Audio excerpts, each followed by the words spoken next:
never see, maybe I never see.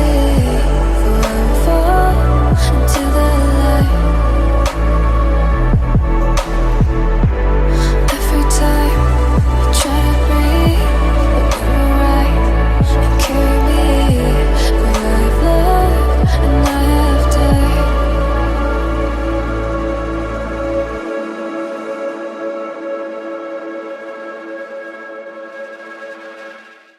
Yo, what's up, guys? Welcome back to Kensington. Welcome back to the Badlands. This is AML Films, and we out there, sharing the stories of our brothers and sisters to let the world know, hey, this can happen to anyone, so don't judge, all right? Show compassion and show sympathy and love. Hey, we out here today with a very special young lady. How you doing? I'm all right. My name is Amber. They call me Ambo. Ambo, okay. Yeah, Ambo like rainbow. You know, sometimes I get hot and heavy. I love to do music. Definitely write. Ever since a kid, I love to write. Since a child, I just love poetry. I was growing up, it was rough. I mean, my mom and my grandmother, they both battled, like not each other, but their personalities, like they clashed. But my grandmother, very strong German woman, and I mean, back in her day, racism, and it still exists to this day. But her with my mother, she tried to pretty much like pull her in, like to a bar where she was working at, Pier 1. There's Pier 1 in Philadelphia, also still there, Gia's Hyoga. So my great grandmother, she read tarot cards. When my mother got blessed with, well, me, she pretty much told my mom. It was crazy. People used to come to my grandmother's house. She lives in Junietto, and they would come there and knock on the door, and she did it for fun. She didn't do it to like hurt anybody. It was just fun, cards. But some people take it like, like Wiccan, but she was a very, very strong woman. I didn't get to know her personally because she died right before I was born. Wow. She told my mother, like, don't go out tonight, don't date that man. Yeah. Not that he didn't love her, but it was just my father, my biological father, had alcohol abuse, and he abused it. But he was 14 years older than my mother, and they didn't know that she was dating this guy that also was a friend of my grandfather. So he's like not thinking that his daughter's dating this guy. They're just all hanging out, shooting pool, playing darts, drinking, whatever. My grandfather was married to my grandmother, first love, and they got married, got a house. They did the right thing.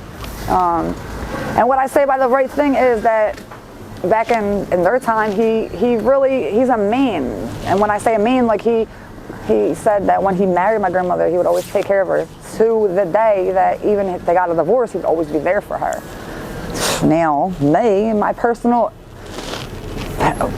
point of view is, I think she overdoes it.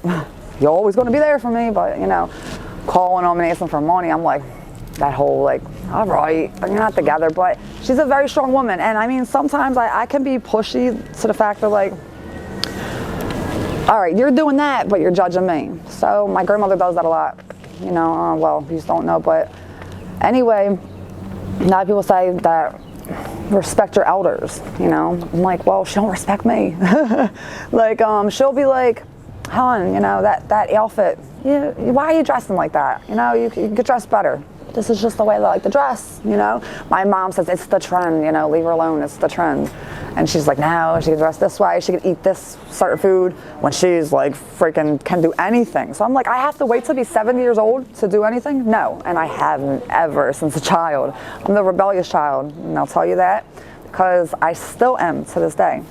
Now, growing up I would say I was like a bar baby because I was always brought in the bar. I'm not supposed to have a child in the bar, but hey, my pictures look cool. My childhood was great. I was like rocking, like, woo, I'm on freaking their shoulders. I'm having all these pictures and stuff, but I seen a lot. It wasn't my mother's fault. And to this day, she's like, because I became an addict. So she was blaming herself.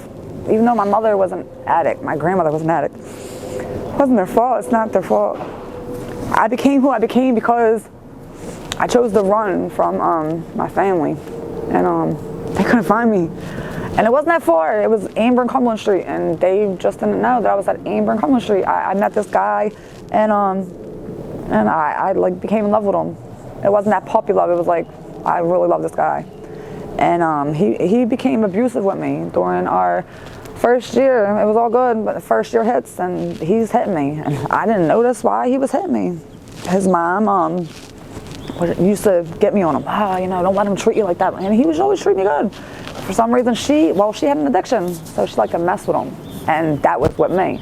Go get him. You can't let him be outside with his friends. Go hit him with this. And I'm like, why? And in my mind, I'm like, maybe there's a point why. And I would go outside like, whack, what are you doing? And he's like, and after a while, you start hitting a guy, he's like, gonna hit you back. I mean, certain men will hit a female back, and I was told that. But I didn't listen. So a few months go by, and then he starts hitting me. But he won't do it in front of people. Be like, oh, I'm hitting him outside. And then I go in, and he's like, whack. And that whack was like, whoa. And then it stopped going. Like, he didn't care. I'll go in the store, and I'm behind a guy, and he asks me, hey, you know, we're such and such. I'm like, please don't talk to me. Why? My boyfriend's outside. You see that guy outside? Yeah. What he's going to do? I'm like, please just get away from me. He didn't know. And I'm in line, I'm nervous, I'm shaking, so I get out of the store, and he's like, yeah, you like that? Takes a brick, whack, blood, and yeah, hit the floor, and I balanced, and I almost hit the floor, but I caught my balance. It's weird, because every time I fight, I'm always wobbling knees. For some reason, I can hold this. I'm like, shit, and I'll slip, and I'm like, boom, but I'm taking you down. But I was taught that if I did not beat somebody that's after me, like I had a bully in my life, and she kept on like going after me, and it was always like, who's gonna win, Amber or Shayna? And Shayna Hatcher, shout out, because I love you to death, Neil. It became a fact of like, either she's gonna beat me or I have to beat the bully. First fight we got into, like, yeah, she took me down, and it was like, yeah, but I was fighting my way out. And when I talk about my way out, I'm like, all right, that's enough. I got out of that growing up. Now, she was 4 years older than me, and she's 4 years older than me now. We actually learned that we're cousins. It's crazy. My mom, she didn't even know she was my cousin. I didn't know she was my cousin, but it was like a point where I'm going in jail. I got locked up for aggravated assault for the guy that was hitting me. He cheated on me, and his family had 13 siblings. So his youngest brother told me, hey, you know, Yoda, that's his name, Brad. Hey, if you're watching this, Brad Rhodes, which I'm going to get to another point if I can still speak, because this is kind of long. His brother was like, yeah, he's cheating on you. And he was like that little, like, I know he's going to get messed up or something's going to happen. He wanted to see entertainment. He's little, like, I think he was like about 11 years old at the time. So, no, not my boyfriend. You're really serious? He's like, yeah. He's like, yeah, listen. He's supposed to, because I was staying at my mom and dad's house that night, and I usually always stay there, but I just chose to freaking stay, because I believe it was my oldest brother's birthday that day. So I was going to stay at my dad's. I'm like going back to my dad's, and he's like, yeah, the girl Tina, she's supposed to come with her friend, and they already planned it and all this stuff. And it was when we had chirp phones. He's like, I'm going to chirp you. So this way you can leave out and come right up there. I'm like, yeah, do that, chirp me. I can hear it, you know, when she's there or whatever. I'm shooting right out that door. Do that. I told him, Devin, thank you very much, Devin Rhodes. He loved me as a sister. His whole family still to this day always wanted us to get back together, but I won't. For the simple fact of what we went through. Now, and it gets deeper because, so anyway, I'm home and I got that chirp. I'm like, oh, forgot about it. Cause I'm like drinking with my brother. He just turned 21 or whatever, and I'm like, I'm drinking with him, and he's like, we're over there, and I remember my dad, when my dad talks, it's like all eyes on my dad. Like his stories are freaking out of this word. Vernon Kolb raised me, and Vernon Kolb, he always says, don't say you're his stepdaughter, but he's my father. He's my father. I love you. And very strong man, very funny man, and he's very strong. So we're in the middle of conversation. I got that chirp, and I'm like, Dad, gotta cut the store, gotta go. Where are you going? Going around the store. No, come here. He's like, what? Did I say something wrong? Was my joke not funny? I said, Dad, I'm coming right back. He's like, and he knew. He was like, where are you going? Are you like serious right now? Yeah, it's his brother's birthday. Come on, calm down. There's nothing out there that you're gonna chase. He knew I was in my addiction, right? And which is PCP. If you don't know what PCP is, it's called wet sherms. At that time, it wasn't sherm sticks, and sherm sticks are a cigarette dipped in embalming fluid. It was mint leaves, and mint leaves is the embalming fluid, and we rolled up in a blunt, and it was very good. So anyway, going out, he was like, no, come in. I'll give you money. He's like trying to bribe me, and he's like, all right, you're gonna go out, you're gonna go out, but you know, just be careful and come back. You know, whatever you're doing, just come back. I was like, I'll be like an hour or so. I just gotta handle something. He's like, all right, be safe. Anyway, and I go out and I shot right down, boom, Lehigh, and I'm running now because I'm like, I want to catch him in the act because I know he's not going to admit to it, and I wanted that. So the door is open. Like his mom always left the door open. It was like the party house. So as soon as I get in there, they're jamming or whatever. He's sitting on a couch and there's no girls there. I'm like, he's like, what are you doing? And I'm like, no, I just came like back or whatever. He's like, oh, all right. And he goes upstairs real quick. And I was just like, oh, is she upstairs? Because they had like a 3-story house. Anyway, the brother was like, yo, yeah, she's supposed to meet him at the freaking, the pizza shop, which is up the block. I'm like, yeah. And then she chirps my phone with her friend. And she's like, hey, yeah, just want to let you know that, you know, me and Yoda been doing our thing. And how'd you get my chirp number, right? And the brother had gave it to her because he just wanted to see some action. And so I'm like, yeah. I said, well, I'm here. So what's up? And she's like, yeah, well, we're at the corner. Wait. So I ran out, boom. And her 2 friends, shit you not, like, get up, like, they see me coming. I'm like, yeah, ready. And they're like, whoo, left her. And I went, bam, and just start rocking her to the point where she went up in the air. And I'm just like, and I'm not like bragging, but like this girl, she was small, but some small girls can really rumble. And I didn't feel bad, but like thinking about it, I really messed her up. And then Devin, his brother, standing there, like, yeah, get her aim. And it was hyping me up more. He's like, I want her sneaks. She had some fresh Forces on, black Forces, chain, and I stripped her. And I just kicked her, and I started kicking her in her face. It was blood everywhere. And yeah, so now she's without her jeans. She had her shirt on still. Her earrings, I ripped them out, threw them and chucked the Forces, and she ran right into the pizza shop, I believe, yeah. And then, yeah, the cops were called. I ran right to the house. As soon as I run in the house, put the stuff, and I'm heavy breathing, lock the door. He's like, what happened? And I was just like, and then as soon as the kid, Devin, runs in, and he points me right out to the officer. There she is. What? Really? Oh my God, I did all that. And here the brother, freaking, because he didn't want to it was just a moment where cops are there. So the mom's like, no, we don't do that. And why? So they were saying, no, she didn't do nothing wrong. She was here. They were like, no, description matches her. And he's saying it's her, so we're going to take her up the block. All my friends were out there, whatever, his cousins and all. And there was a party. Like, so I'm walking up and like, call my mom, call my dad, da, da, da. So I tell my friend, she's like, I got you, Aim. She's like, fuck that Tina girl, and my cousin's no good, and you deserve better and all this shit. Because I started not seeing my friends. I started being more in the house because he was like taking a toll on my life. My brother was hearing in the streets, and my brother can rumble, and that's his friend at the time. When my brother Vernon hears in the streets that his sister is getting whooped, like, really? No, that don't go down, not in our family. So yeah, and so what happened with that whole situation is she went to court, and they wanted me to pay for her dentures, right? That was bad, and I was like, and I skipped out, and I didn't go to court the next time. It's bullshit. Then you get a bench warrant. 16, it caught up to me at 21 years old in a bar fight. And me and my younger brother, we got aggression. My mom says, why are you so aggressive? And we're aggressive people. I'm like, I don't know, maybe it was something you ate when you were pregnant with us. I don't know. But I'm like, my mom, you're aggressive too.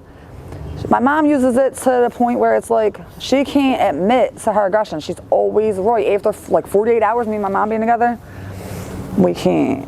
That's one person that I've fought, and I'm not proud of it, the most in my life. And right now, I'm lost, because I'm not home, and now I live back with my mom. And I'm not home because I'm running from my grandmother's house. I'm back at my grandmother's house. I'm 34 years old, and I always have money in my pocket. I always took care of myself and people. I love to, if I'm eating and I got it in my pocket, you're eating, take my shirt off my back. That's me. Some people be like, yo, you're stupid. Why'd you do all that? Because I like to. Call myself Mrs. Claus, because I'm like, I love to give out I love the more of the feeling of giving out to somebody than them giving me. Like mail today comes up with a bag. And for some reason, it's crazy, but it's God. I believe it's God, because this morning my cousin tells me, she's like, you know what? You don't got to be at Grandma's house. I'm going to pick you up in the morning. But Steve, you can get some clothes. We need clothes. I'm like, I know I need clothes. Take a walk with my friend Dion, and I find all these clothes or whatever, but it's some lady's house that they just moved out. But mail comes along right afterwards, right? And it's true story, because I got some clothes, but I got really nice clothes from mail. I'm like, what are you doing? And I don't know this guy. I don't know him. I'm meeting him today, and he's like how I say that I love to give, because guess what he did for me? He gave, but it wasn't about that. It was about meeting these people. And that's how I feel like it should be. That's the message. Give a little bit, because sometimes giving is more than getting, and you'll feel that. You'll feel that feel, because you'll be like, wow. And for real, there's a tradition too in my other side of my family, where during like Christmas, we'll go and we'll give to the homeless. I didn't want to do it. I'm like, well, they ain't getting some of my stuff. But then when I did it, I was like, whoa, I like that I took this jacket off that I had for 2 years. I like keeping my stuff. I'm like, they called me like, my grandma's like, throw it out, pack it. I'm like, no, it's my stuff. It's my stuff. Like, and I'll be like that. She's like, listen, if we're going to donate it. And I'm like, why? Why did I put all this money in for it? But it's not about this. It's about this. That's how you got to feel. It's about this. Because we beat. Our hearts beat. We are, well, I would like to think united, because united we stand, and we have to stand for that, united. If we're not here, then we're not together. If we're not together, then what are we? We're lost. We're lost people. We're not working together. If we're not making progress, like from here, 2022, what progress are we making? We have to be a voice. Freedom of speech. Be that freedom to speak aloud. Don't be scared, because I was a little nervous saying this stuff, but you can't be, because that message can proceed to lead to somebody else. I'm like, well, you know what? I'm going to take that step. I got a goal. My goal is to be that voice. And you gotta keep on pushing, for real. And that is what I want to say, for real. And I want to end it on that, because I think that is good, right? Yes. Yeah. Hey. And God, like, you have to have something that you look forward to any day of the week. If you're feeling down, even if it's like a single friend or something to write in is good. If you like to write your goals, still make a time for your goals. All right. Awesome. Yes. Thank you. You don't like the lights, but it's camera time. Said take the picture, but you rolled your eyes. Now I'm mortified and still terrorized. Push me behind to get me from my better side. I wanna push you back, but that's all you want. Wanna rub me up, I'm holding back. Tryna get me framed, throw me in cuffs. Said I attacked you, that's just a false truth. No need to argue. And yeah, I've had enough. You follow me